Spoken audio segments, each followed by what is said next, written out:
Pacifica.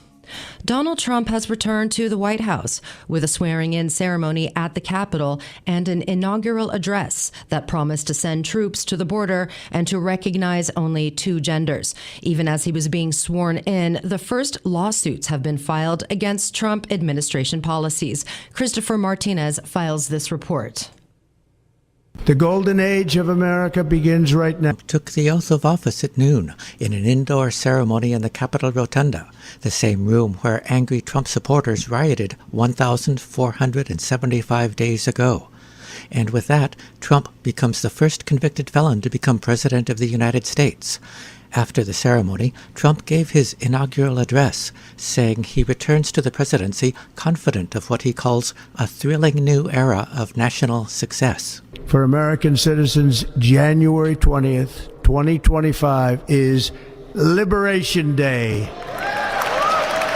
It is my hope that our recent presidential election will be remembered as the greatest and most consequential election in the history of our country. Trump talked about a return of national unity, but he also took the opportunity to take a few swipes at the outgoing Biden administration. My recent election is a mandate to completely and totally reverse a horrible betrayal and all of these many betrayals that have taken place, and to give the people back their faith, their wealth, their democracy, and indeed their freedom.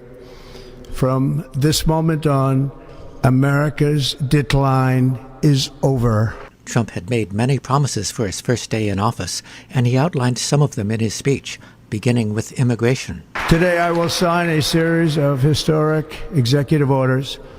With these actions, we will begin the complete restoration of America and the revolution of common sense.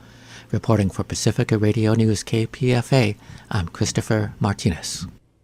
President Trump announced on Monday that the United States will withdraw from the World Health Organization, citing the agency's handling of the COVID-19 pandemic and other global health emergencies. He criticized the WHO for succumbing to, quote, inappropriate political influence from its member states and argued that the U.S. has been burdened with, quote, unfairly onerous payments compared to contributions from other major nations, including China.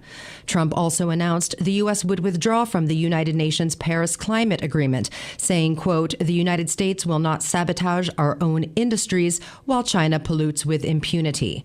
This announcement prompted climate protests worldwide, including in London, where protesters unfurled a 100-meter banner in view of the Houses of Parliament.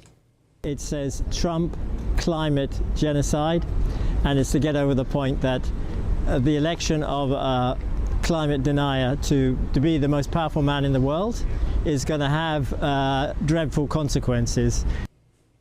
Trump also signed an executive order that rolls back protections for transgender people, DEI initiatives, and declared a national emergencies on the southern border. Trump is expected to make more changes today, including an announcement of a, quote, major infrastructure change this afternoon. President Donald Trump has signed an executive order temporarily suspending all U.S. foreign assistance programs for 90 days, pending with his policy goals. It was not immediately clear how much assistance would be initially affected by the order, as funding for many programs has already been appropriated by Congress and is obligated to be spent, if not already spent. The order, among many Trump signed Monday, says the, quote, foreign aid industry and bureaucracy are not aligned with American interests and in many cases antithetical to American values. And they, quote, serve to destabilize world peace by promoting ideas in foreign countries that are directly inverse to harmonious and stable relations internal to and among countries. Ben Thomas has more. During every single day of the Trump administration, I will very simply put America first. President Trump in his inaugural address. My proudest legacy will be that of a peacemaker and unifier. Global leaders are preparing for exactly how Trump follows through on those twin sentiments. In Kyiv, President Volodymyr Zelensky described Trump as a strong person, wished him success, and declared Ukraine ready to work together with Americans to achieve peace. underscoring true peace.